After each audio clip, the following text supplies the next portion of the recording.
नमस्कार, मैं हूँ हेमंत चढ़ार और आप देख रहे हैं मध्य प्रदेश का number 1 news channel the Bahujan news Damoh MP। चलिए अब देखते हैं दमोह और मध्य प्रदेश की सभी मुख्य खबरें फटाफट अंदाज में।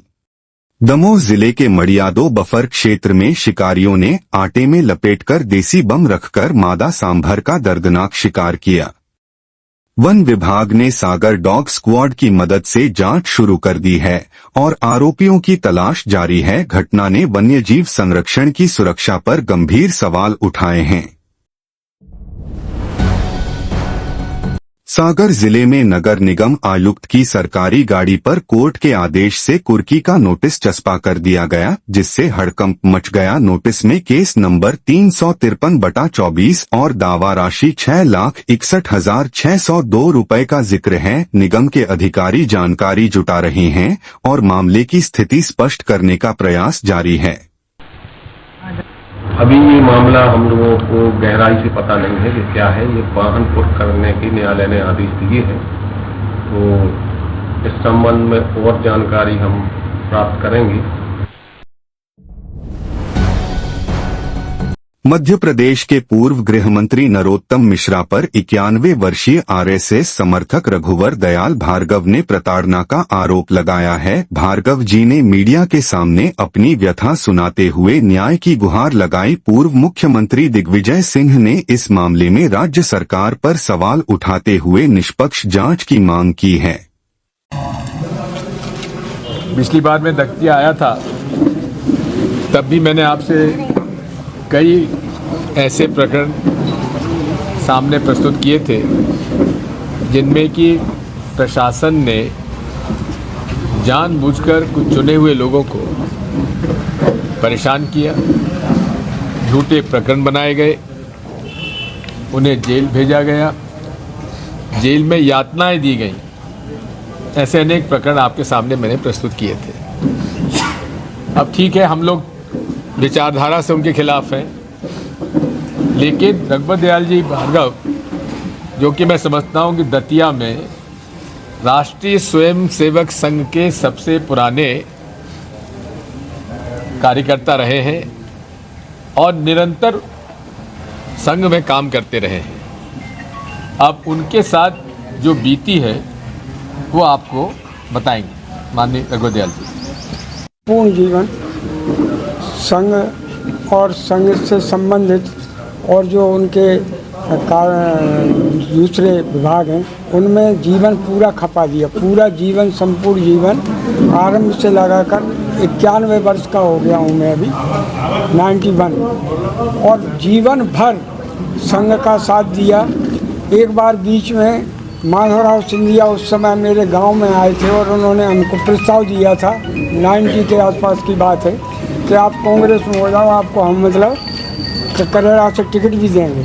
तो हमने कहा मैं संघ से जुड़ा हुआ हूँ, मैं कहीं नहीं जा सकता हूँ। पूरा जीवन संघ में रहा और विश्व हिंदू परिषद तहसील से लगाकर और प्रांत तक के विभिन्न कार्यों पर मैंने कार्य किए। एक संघ विरोधी हमारे गाँव में था, उसने उस समय मेरे में गोली भी मार दी थी। और मैं जब झांसी में मेडिकल हॉस्पिटल में था तो हमारे संघ के उस समय जो प्रांत संचालक शशि भाई, वो मुझे देखने के लिए वहाँ गए थे। पूरा जीवन संघ में लगा दिया और हमारा परिवार भी, हमारा लड़का भी, मेरा बेटा, वो बीजेपी में कई बार अपने उसमें दायित्वों पर रहा, मंडल अध्यक्ष रहा, और हमारा पूरा संपूर्ण परिवार हमारा संघ से और बीजेपी से जुड़ा रहा, अटल जी के समय से और अभी तक। लेकिन आज स्थिति ये है कि मेरी जो स्थिति है, मेरी और मेरे परिवार की स्थिति, वो केवल संकट की नहीं, जीवन दुभर हो गया है, जीना मुश्किल हो गया है। और आज की तारीख में हमें पुलिस प्रशासन के लोग, मेरा जो पुश्तैनी में 91 वर्ष का हो गया हूँ, पुश्तैनी हमारा ऐसा शेड बना हुआ है जहाँ हमारी शुरू से हमारा कब्जा रहा है, उस पर हमने ऐसा शेड वगैरह बना लिया। तो लोग उसको कहते हैं इसको गिराएंगे, इस पर बुलडोजर चलवाएंगे। पुलिस वाले हमारे पिछली 4 तारीख को प्राणघातक हमला किया मेरे ऊपर, मेरे नाती के ऊपर, मेरे ऊपर। मैं बचाने गया तो मुझे भी मारा। गांव के 30 लोग थे, कम से कम 30-32 लोग, उन्होंने हमला किया।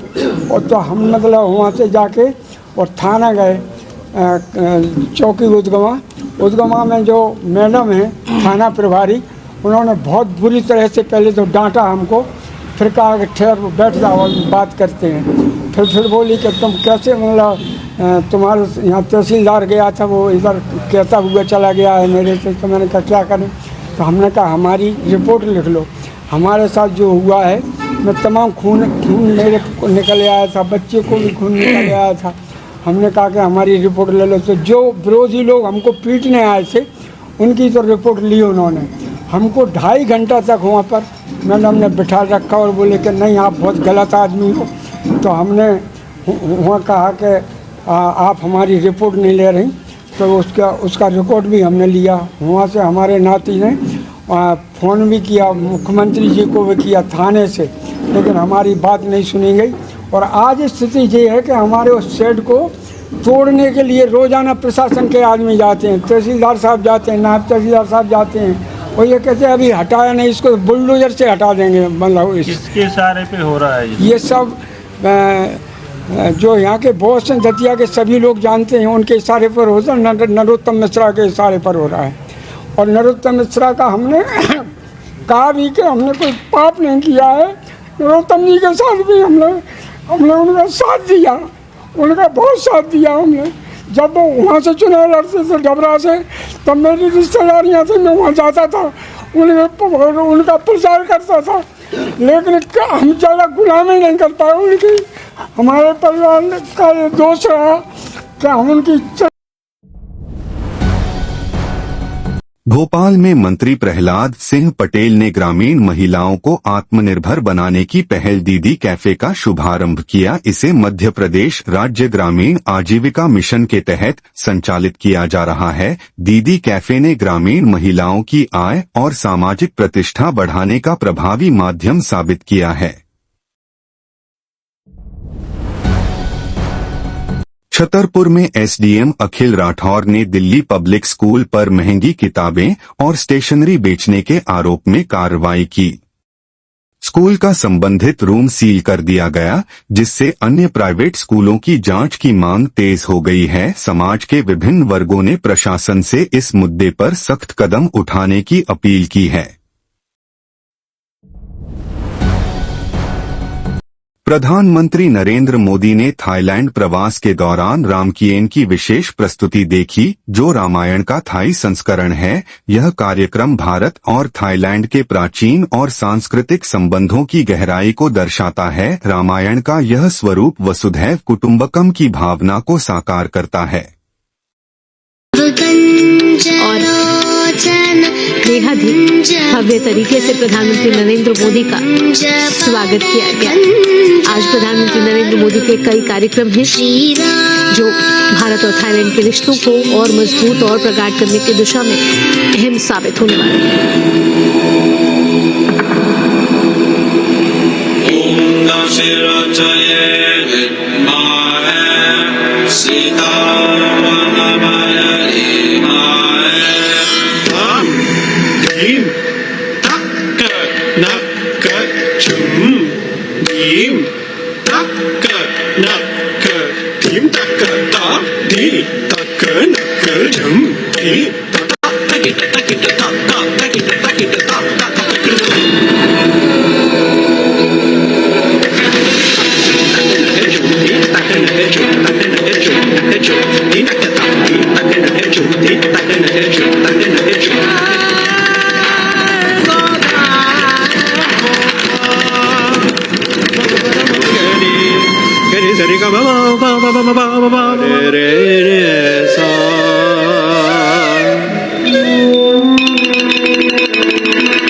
ग्वालियर में सब इंस्पेक्टर राजकुमार बौद्ध ने सड़क पर हार्ट अटैक से तड़प रहे बुजुर्ग को सीपीआर देकर उनकी जान बचाई। इस मानवीय कार्य की सराहना करते हुए घटना का वीडियो सोशल मीडिया पर वायरल हो गया। पुलिस अधिकारी की इस पहल ने लोगों को पुलिस की सकारात्मक छवि का एहसास कराया।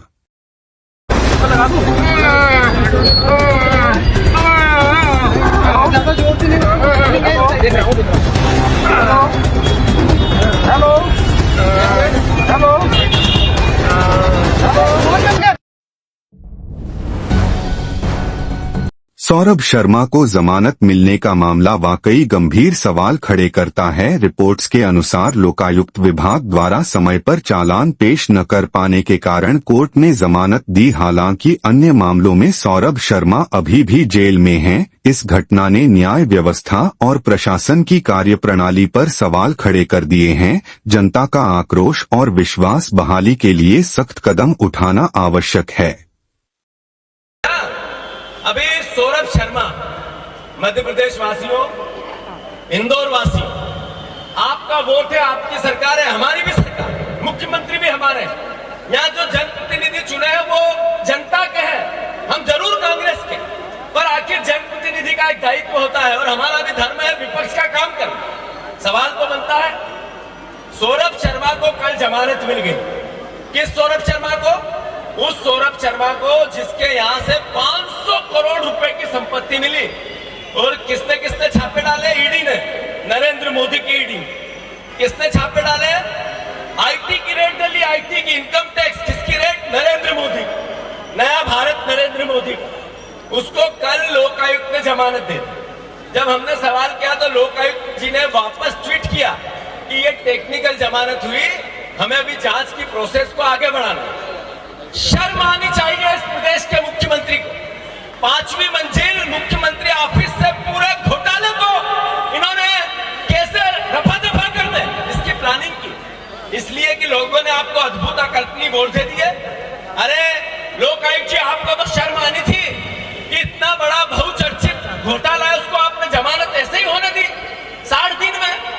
आखिर ये जो लोग टोल पे जाते हैं ना, इंदौर वासियों, प्रदेश वासियों, जो आप टोल पे जाते हो और जो आपकी उगाई होती है 100 रुपए, 150 रुपए, उसके 20,000 करोड़ रुपए 1 साल, 1.5 साल, 5 साल, 5.5 साल, 6 साल में इस बीजेपी के नेताओं ने लिए। अरे क्यों जो पूछताछ नहीं हुई परिवहन मंत्रियों से? क्यों पूछताछ नहीं हुई? क्यों पूछताछ नहीं हुई? जो पूछताछ नहीं हुई मुख्यमंत्री से, जो पूछताछ नहीं हुई कमिश्नर परिवहन के से, जो पूछताछ नहीं हुई जितने मंत्री परिवहन के बने, उनको क्यों नहीं लपेटा गया? आखिर क्या प्रदेश है हमारा? सौरभ शर्मा को जमानत मिलना इस मध्य प्रदेश की जनता के गाल पे करारा चाटा है। ऐसे ही नहीं पड़ा है ये। आप लोगों की कांग्रेस पार्टी को जो दायित्व है निभाना है, हमने सदन में भी निभाया, बाहर भी निभाएंगे। हम 12 तारीख को लोकायुक्त का घेराव करेंगे। हमने आज पूरे हर जिले में लोकायुक्त के और इनके खिलाफ आंदोलन हो रहे हैं। आखिर कैसा प्रदेश है? भ्रष्टाचार को हमारे लोकतंत्र के चौथे स्तंभ ने एक्सेप्ट कर लिया, यहाँ की जनता ने, वोट देने वालों ने एक्सेप्ट कर लिया। कांग्रेसियों को भी सोचना पड़ेगा कि अगर ये भ्रष्ट रहते रहे और हम अपनी आंख मीट लेंगे तो फिर हम अपने साथ, इस प्रदेश के साथ, इस लोकतंत्र के साथ और कांग्रेस की विचारधारा के साथ न्याय नहीं कर सकते।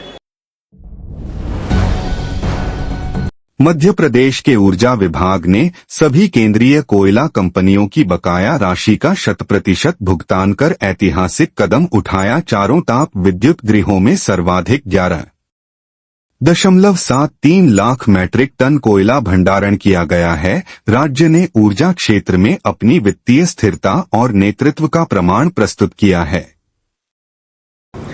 मुझे इस बात की और प्रसन्नता है कि सरकार के कुशल वित्तीय प्रबंधन के बलबूते पर ही ऊर्जा विभाग के द्वारा पहली बार नए वित्तीय वर्ष में 1 अप्रैल 2025 को मध्य प्रदेश राज्य के द्वारा सभी केंद्रीय कोयला कंपनियों की देनदारी का 100% चुकारा कर दिया गया है, उनका भुगतान कर दिया गया है।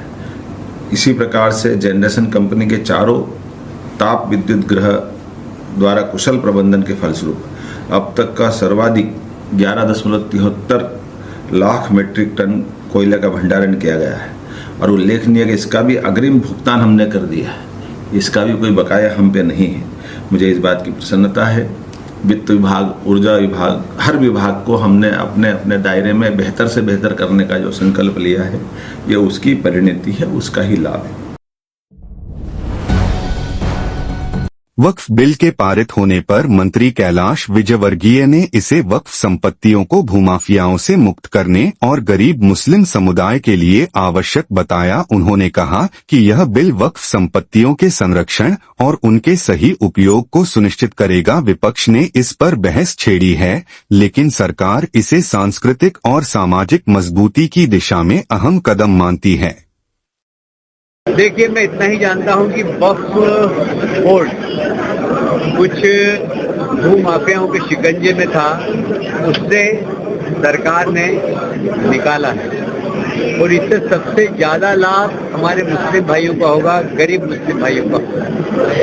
वक्फ के हजारों केसेस पेंडिंग पड़े, वक्फ की अपील दलील कहीं नहीं होती, कोर्ट में भी नहीं जा सकते और इसलिए वो लोग फैसला ही नहीं करते। मतलब खुद ही साहूकार थे और खुद ही निर्णायक थे, इसलिए डेमोक्रेसी नहीं थी। वक्फ बोर्ड में डेमोक्रेसी लाने के बाद स्वतंत्रता के 75 साल बाद पहली बार हुआ है और मैं मोदी जी को धन्यवाद देता हूँ कि यह वक्फ बोर्ड जो परिवर्तन आया है, ये गरीब मुस्लिम भाइयों के विकास के लिए एक बहुत महत्वपूर्ण कदम है और इसलिए हम सब इस नए वक्फ बोर्ड के संशोधन पर माननीय प्रधानमंत्री जी को, गृह मंत्री जी को और हमारे मंत्री किरण रिजिजू जी को धन्यवाद देते हैं। लोकसभा के सारे मेंबर को धन्यवाद देते हैं जिन्होंने कल इसको बहुमत से पारित किया है। राज्यसभा में मुझे उम्मीद है कि वो पारित हो जाएगा। मध्य प्रदेश के बागेश्वर धाम में भारत का पहला हिंदू ग्राम बनने की पहल शुरू हुई। पंडित धीरेन्द्र कृष्ण शास्त्री ने इसकी आधारशिला रखी, जिसमें 1000 परिवारों को आवास, शिक्षा, स्वास्थ्य और रोजगार की सुविधाएं दी जाएंगी। यह ग्राम भारतीय संस्कृति और संस्कारों को बढ़ावा देने का एक मॉडल बनेगा।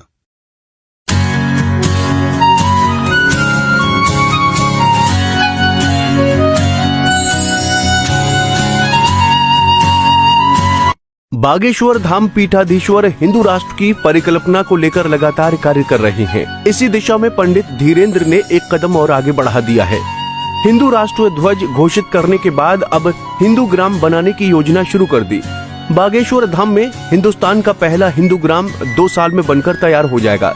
बुधवार को भूमि पूजन करते हुए महाराज ने इस ग्राम की आधारशिला रखी।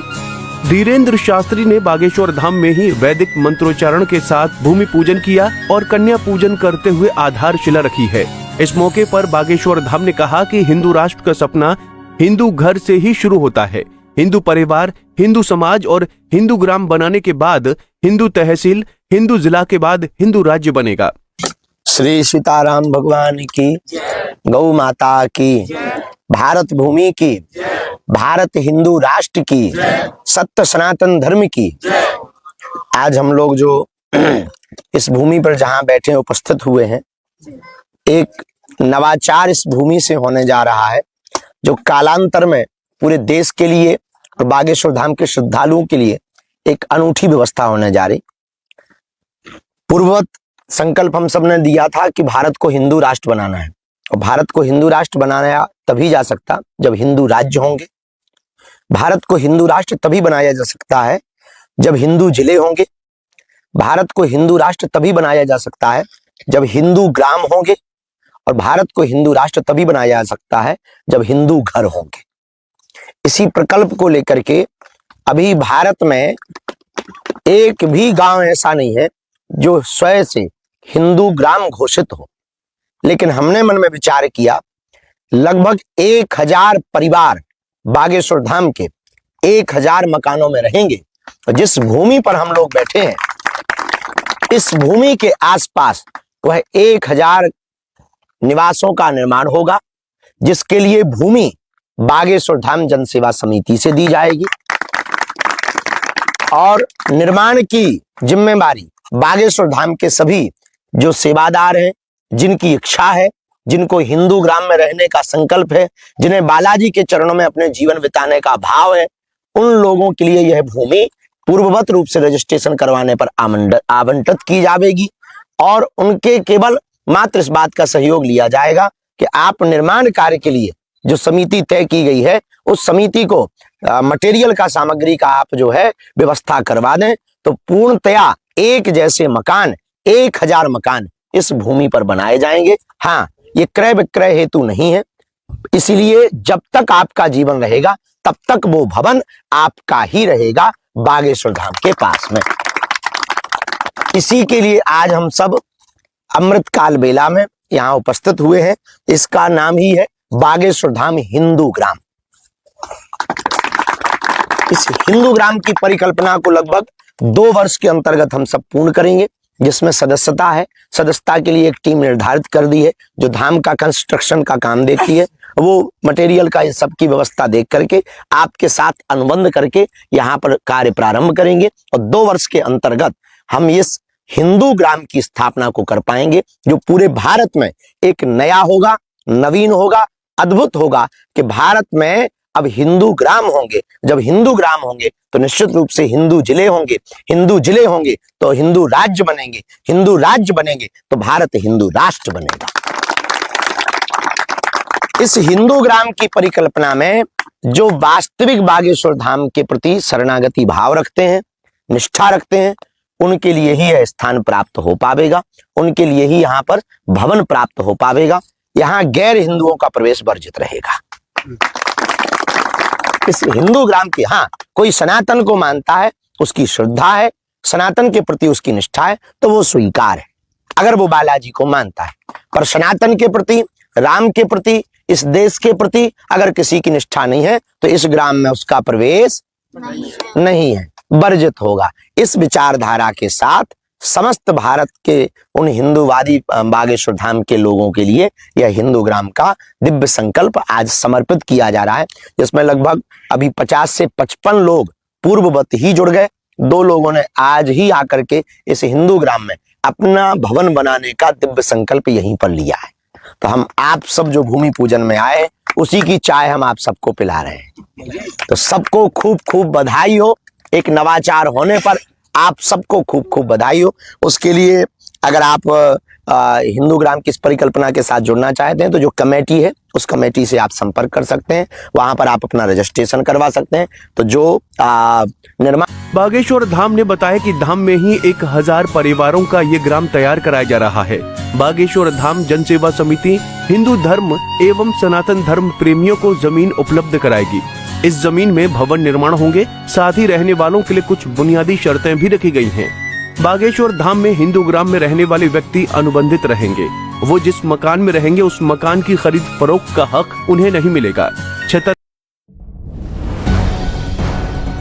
इंदौर के छतरीपुरा थाना क्षेत्र के सेठी नगर में एक दिल दहला देने वाली घटना घटी, जहां पति पत्नी ने घरेलू विवाद के कारण आत्महत्या कर ली। मृतक गब्बर यादव और उनकी पत्नी सपना यादव के बीच लंबे समय से विवाद चल रहा था। बुधवार दोपहर गब्बर खाना खाने के बाद अपने कमरे में गए, जहां दोनों ने फांसी लगाकर अपनी जान दे दी।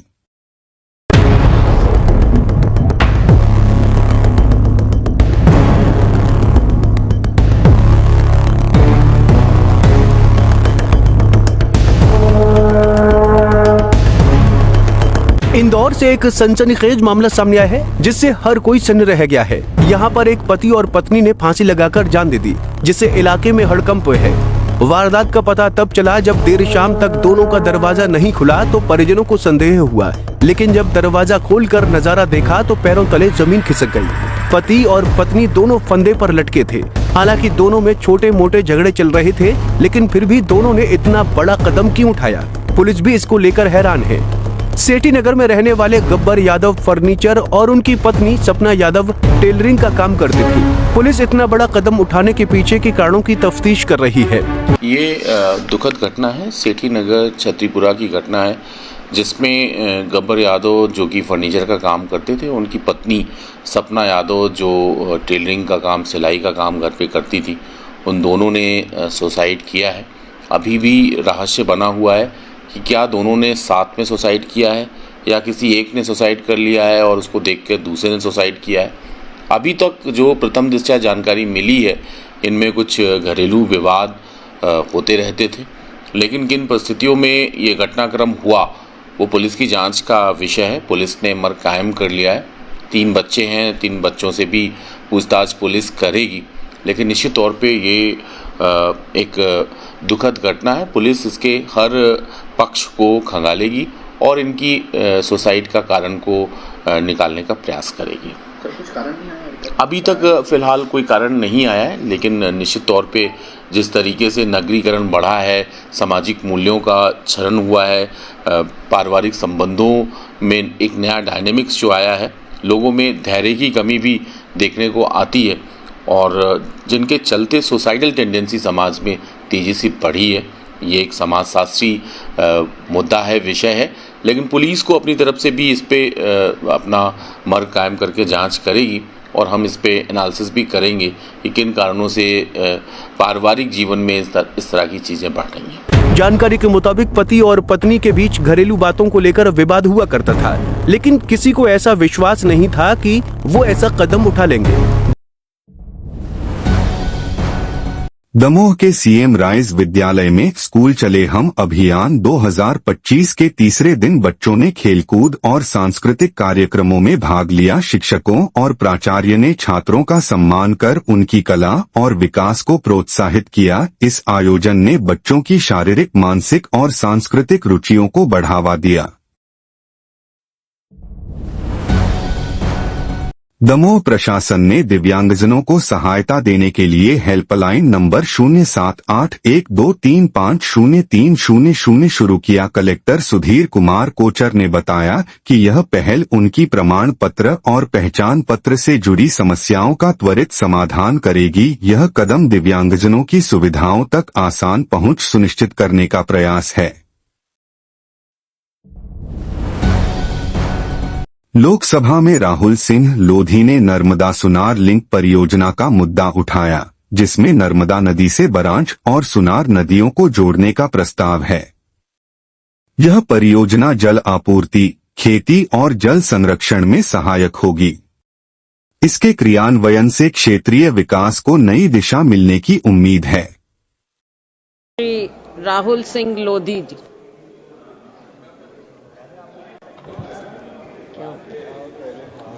माननीय सभापति महोदय, मैं आपके माध्यम से माननीय जल शक्ति मंत्री जी का ध्यान आकर्षण कराना चाहता हूं कि मेरे लोकसभा क्षेत्र में जो सुनार नदी है, जिसका उद्गम स्थल देवरी विधानसभा में आता है, सुनार नदी से बरांज नदी और बरांज नदी से मध्य प्रदेश की जीवनदायिनी कहने वाली मां नर्मदा नदी की दूरी लगभग 35 किलोमीटर की है।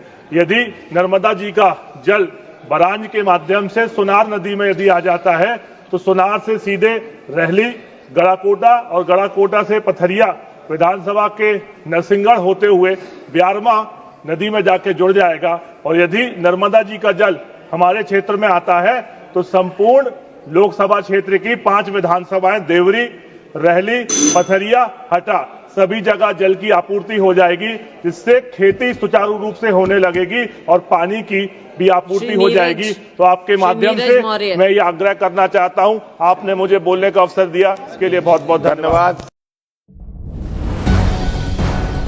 छतरपुर में तीसरी संतान के कारण शासकीय शिक्षिका रंजीता साहू को नौकरी से बर्खास्त कर दिया गया।